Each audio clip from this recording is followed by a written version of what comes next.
Hey Frontline fans, welcome back to Comic Frontline and fans. You're back with me, Mike Spider Slayer, getting ready to do that all-important comic book review so you the fans can make a decision on what comic books to buy. And today guys, we're talking about Marvel Now's Thanos, issue number 1. Now for Thanos, this might be new for a lot of readers. Some of you known him from the Guardians of the Galaxy movie. Some of you known him, old school readers, from the Infinity Gauntlet. So there's a lot of fans of this particular character. So what does Marvel Now have to offer for new readers in this series?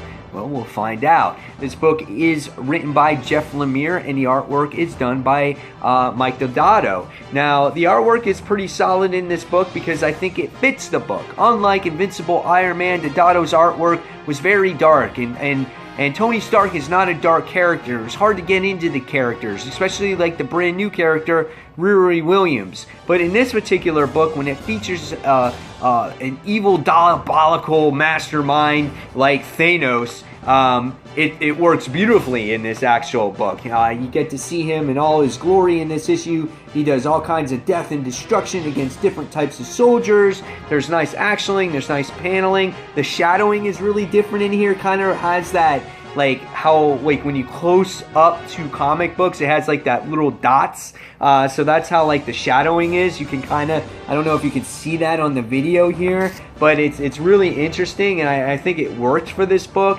And you know, it's a darker book, so again, Deodato's artwork fits nicely in here. And it takes place in space. Just like Original Sin, I felt that his artwork was really well done here. Check out this page here with Thanos battling.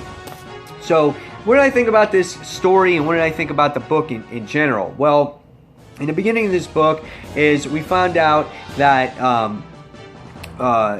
what's his name? Corvus Clave was the actual ruler of this section or the universe, right? He's gathered all kinds of troops. Thanos has been gone, and he's been taken in control of everything. And he's been a good ruler. Well, in the meantime, though, you know, Thanos has been gone. But right as you get the 2-page spread here, as Thanos returns, he makes his return in a big way. And you get to see the raw power of Thanos. You get to see how strong he really is. He punches vehicles. He punches people in the face. He shoots them. He burns them. He crushes them. He kills them. He stomps them on the ground. And he goes into the throne room. He goes to Corvus Clave and he says, "It's time to die." And so they start battling and they start fighting, and he defeats them, and he gives Clave 2 options. You served me once, so I'm going to give you the choice. I kill you, which will be painful, or you will kill yourself. And he's forced to kill himself. And so now you get to see Thanos rule again. In the meantime, though, we're introduced to this character here who is a champion who gets called for certain missions. His name is Tyrcrow, and he gets called for certain missions to defeat certain people, challenges. He's a champion, and he actually recruits, I guess he gets Star Fox to work with him. I guess that's the character's name. I'm not too familiar with him. He's related to Thanos in a way, I guess. And so the next thing we wind up finding out is the person that hired him is Thanos' son, which is Thane. And we get to see Thane, who is actually with Death at the particular time, and she has a particular secret about Thanos, and we find out that Thanos is literally dying by the time you get to the end of the issue, but we don't know why yet. So, what did I think about this issue? I thought it was a good book. It was a nice introduction to the story and a good return of the character. But my thing is we don't get any story on how he's returned, because if you remember in Civil War, he did battle against She-Hulk and Rhodey and everybody, and they captured him. And so he's been in captivity. So in this issue, it doesn't explain how he's returned. He's just returned. So hopefully this book kind of fills in the gaps here and tells you how he's escaped and how he's made his return to the cosmos or the galaxy or whatnot.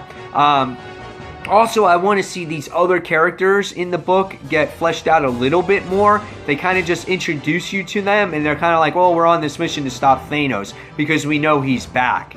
So I was kind of like, okay. So again, it's just an introductory issue just to show you where Thanos, making his return and showing that he is in control, but there's something seriously wrong with him.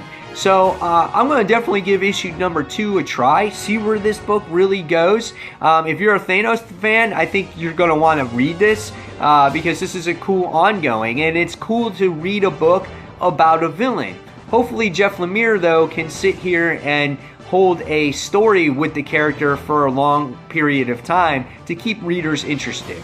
So again, we'll see where this one goes. I'm going to give this one 3.75 out of 5 stars. Pretty good book. I just wanted to see more out of the characters in this book to make me care for them.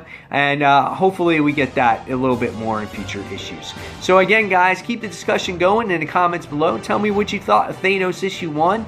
And until the next comic book review, guys, don't forget to check out comicfrontline.com. Don't forget to check out our live show each and every Tuesday night. 9:30, 10 o'clock p.m. Eastern Standard Time on Tuesday nights. And fans, as always, this is Mike Spider Slayer signing off. And thanks for watching. Take care, guys. See you soon. Bye.